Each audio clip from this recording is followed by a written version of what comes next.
Hoy vamos a ver, a partir de un caso, mejor dicho, de una viñeta clínica que nos regala el propio Freud, cómo él en sus inicios, en los que todavía no contaba con el psicoanálisis, llevó adelante una cura.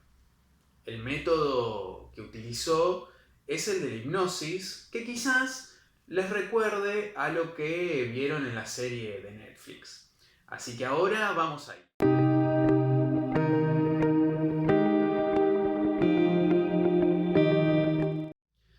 Hola a todos, ¿cómo están?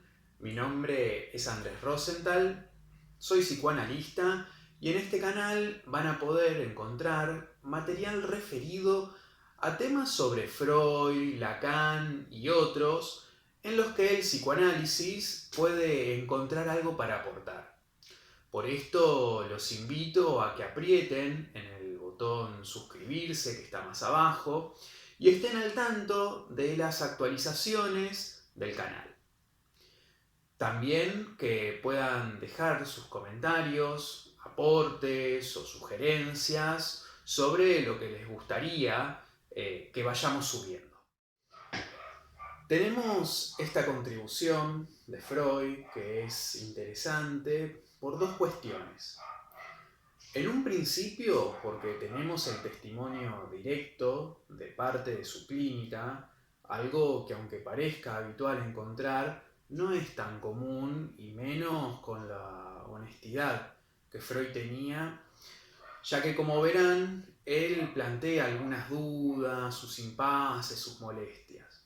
Pero además de esto, es un texto importante, ya que es uno de los cuales empieza a teorizar sobre la etiología de la histeria.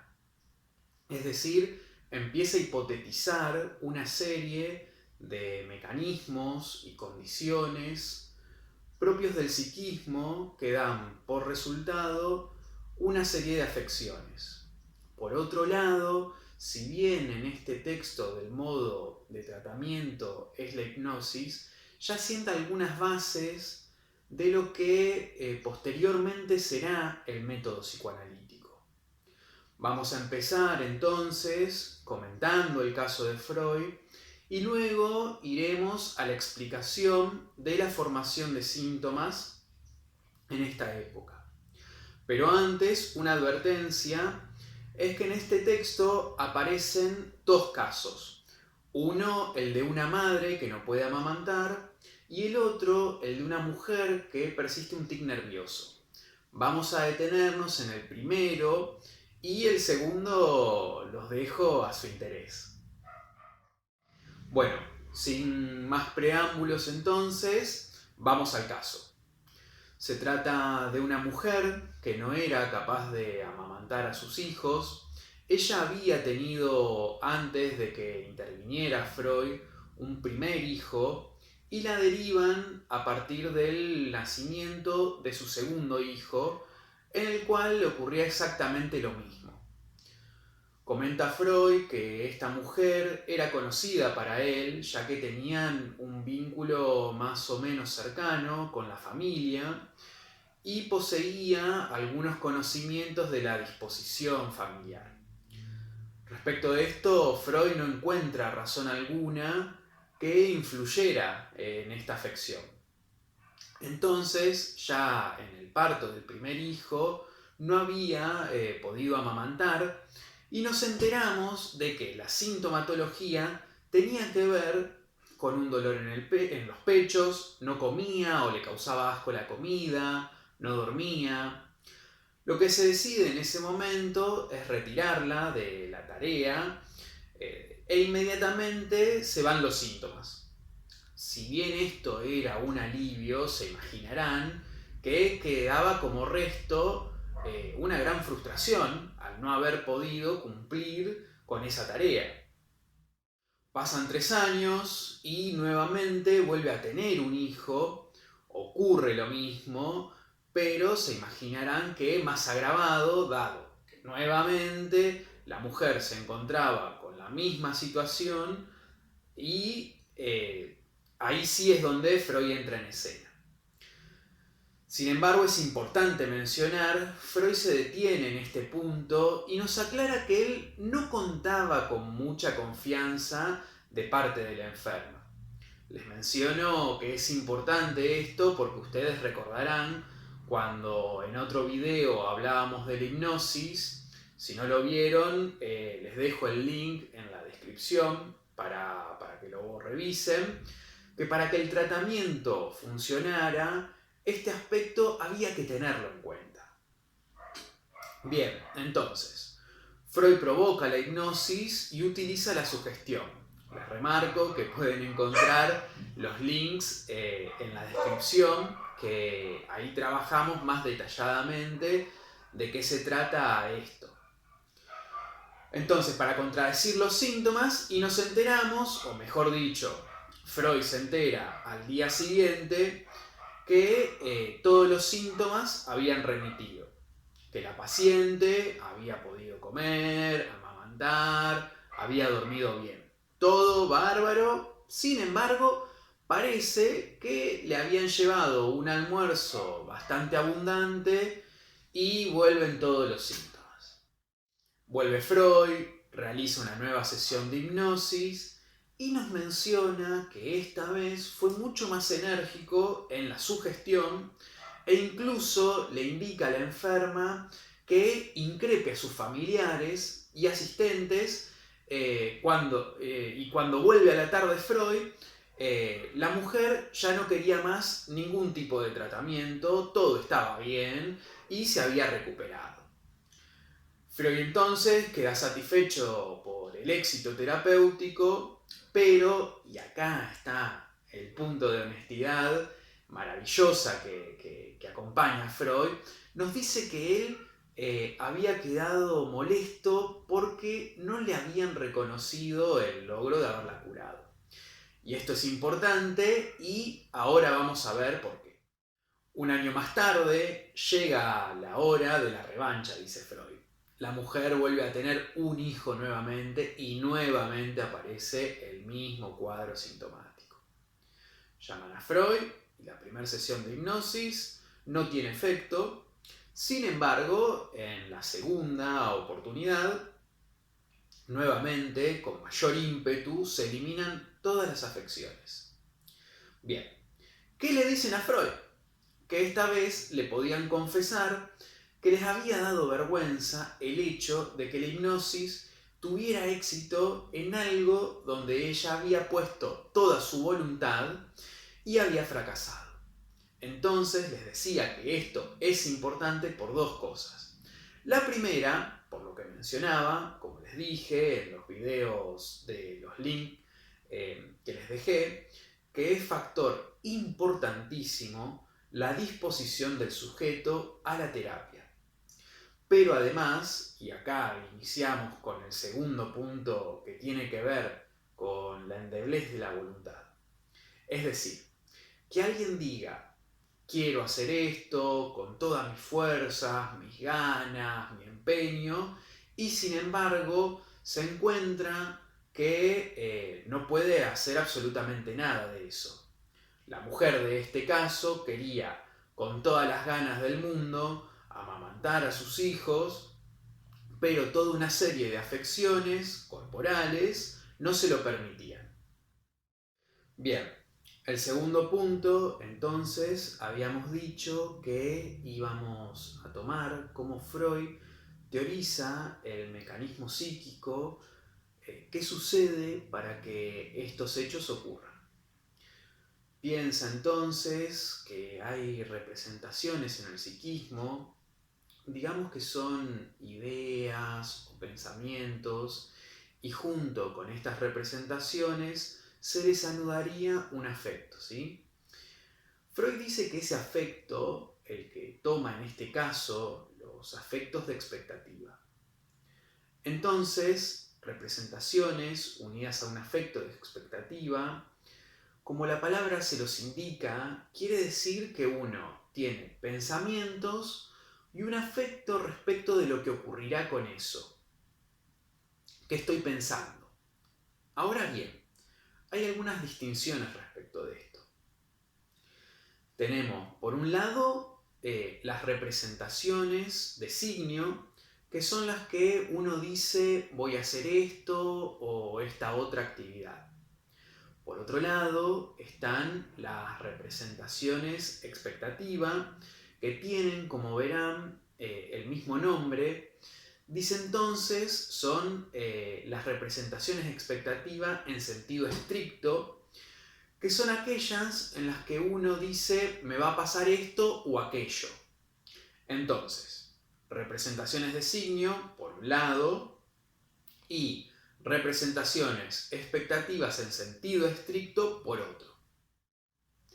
Ahora bien, lo importante está en el afecto de estas representaciones. Respecto a los designios, interesa el sentido que para mí tenga lo que ocurra con eso que me propuse. Respecto a las expectativas, tiene que ver con el grado de incertidumbre. Es decir, si va a ocurrir o no determinada acción. Ahora bien, dice Freud que habría una serie de representaciones que son contrarias a la expectativa y que va a llamar representaciones penosas contrastantes. Entonces, las representaciones contrastantes para los designios, que dijimos que tenía que ver con el significado que para mí tiene una acción, la contrastante dirá, no voy a poder hacer esto que me propuse porque es re difícil. O, si se tratan de las contrastantes en relación a las expectativas, sería cuando uno le da más valor a todas las cosas malas que van a suceder, en vez de darle valor a las que quiero que ocurran. ¿Qué dice Freud que ocurre con estas representaciones en la vida sana?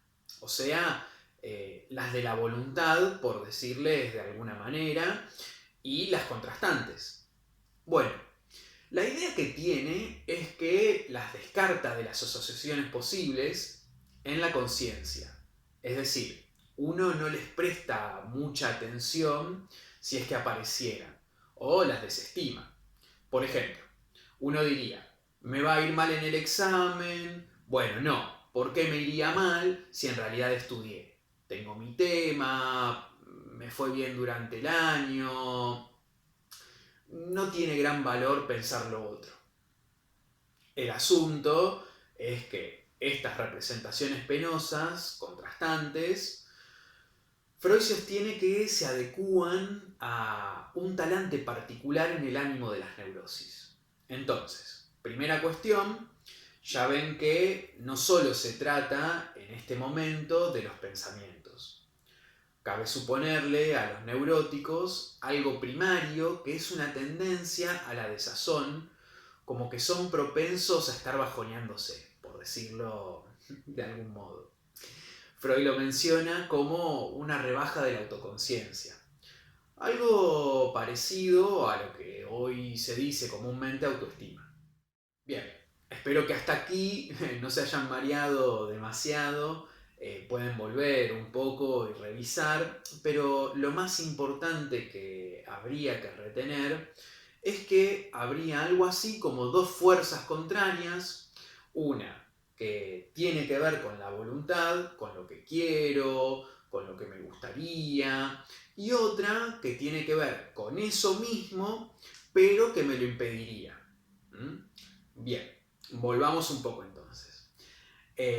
Frente a toda esta configuración, Freud dice que se dan dos tipos de perturbaciones. El cuadro propio de la neurastenia, que tienen las perturbaciones de lo que se conocía como manía de duda. Recuerden que a esta altura todavía no estaba teorizada la neurosis obsesiva. Entonces, manía de la duda, neurastenia, y se explica en los términos que dijimos como la relación entre las representaciones voluntad, lo que me dispongo a hacer, y las representaciones contrastantes. No podré hacerlo. Estas dos tendencias, dice Freud, se unen en un solo acto de conciencia. Es decir, el sujeto es consciente de ambas representaciones a la vez y se queda sin hacer nada. Por eso, justamente, lo de manía de la duda. Lo hago, no lo hago. Lo hago, no lo hago. Ahora bien, dijimos, bueno, vamos a lo jugoso y a lo que tiene que ver con el caso de la mujer. No se olviden de ella. Se darán cuenta que la mujer esta quería amamantar, no podía, pero tampoco sabía por qué no podía. Recuerdan que incluso les dije cuando terminábamos de comentar la viñeta, acuérdense esto de la voluntad de ella, que quería admitir que ahí donde ella más quería hacer algo no pudo. Bueno, en este punto entonces es que Freud distingue la neurastenia respecto a la histeria y Nuestra Señora era una histérica. O al menos es lo que Freud nos dice. ¿Cómo se da cuenta de este proceso de las representaciones en la histeria? En primer lugar, para Freud, en esta época, una de las características propias de la histeria es la disociación de la conciencia. Es decir, está dividida, hay dos conciencias. Se dan cuenta que todavía no tiene el concepto de consciente propiamente. Entonces, una conciencia donde hay representaciones, ideas, pensamientos que se enlazan con otros y entre sí. Y, por otro lado, una conciencia a donde van a parar otras representaciones que son excluidas justamente de esa posibilidad, que quedan separadas y el sujeto no se entera. Acá podríamos para la histeria representaciones penosas contrastantes. Uno no se entera de eso. Lo segundo, y Freud dice que es lo histérico por excelencia, es que cuando uno quiere hacer lo que se propuso, cuando uno está por llevar adelante su designio, ¡pum!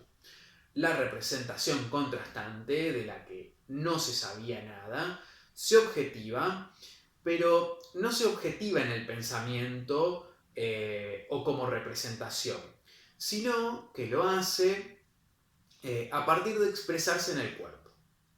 Recuerdan el caso. Quiero amamantar a mi hijo, conciencia primera. Si amamanto a mi hijo, me va a doler y no voy a poder, conciencia segunda. Y cuando esto tiene que ejecutarse, el designio primero, no ocurre, y lo que ocurre es lo que Freud llama voluntad contraria. La representación contrastante actúa como si fuera la representación designio, pero como no está en la conciencia, entonces uno no sabe nada de eso. Se asombra, se enoja, no entiende por qué le pasa como le pasa, como a nuestro enfermo. Ahora bien, Freud se pregunta, ¿y por qué pasa esto? ¿Por qué una representación prevalece sobre la otra? Bueno, él acá nos remite que tengamos en cuenta que en principio hay una disposición para que esto ocurra, que hay una suerte de agotamiento. Pero en relación a esto del agotamiento, él indica algo particular y es que sería solo parcial, que lo que estaría agotado son, él dice, las bases materiales del sistema nervioso que permiten el influjo de las representaciones de la conciencia primaria. Es decir, lo que está agotado son los elementos del sistema nervioso que hacen posible que lo que tenemos en la conciencia, los designios, las cosas que queremos, puedan ejecutarse. Sin embargo, lo que permanece fresco y dispuesto a aparecer con energía son las representaciones contrastantes que en el momento de disposición histérica se presentan, se inervan y se hacen efectivas. Entonces, para ir finalizando, insisto, quedan algunos elementos, pero me pareció que estas cuestiones eran las más importantes para dar cuenta del pensamiento clínico de Freud en ese momento. Lo que nos queda por decir es que uno podría resumir el mecanismo, como explicita Freud, de la neurastenia. Le corresponde la endeblez de la voluntad. La voluntad, el designio, lo que quiere aparecer más bien como débil, soso, pachucho. A la histérica le corresponde la perversión de la voluntad. La voluntad toma otro camino que no es la del designio, sino su contrario, que nos sorprende y nos enoja, pero no nos enteramos a causa de la biescisión de la conciencia.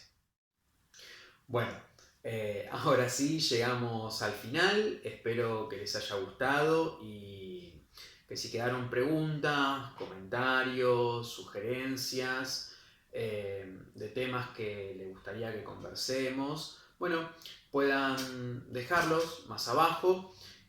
Y si les gustó el video, no se olviden de darle like al video y de suscribirse más abajo para estar al tanto de nuevo material que vayamos subiendo. Chao.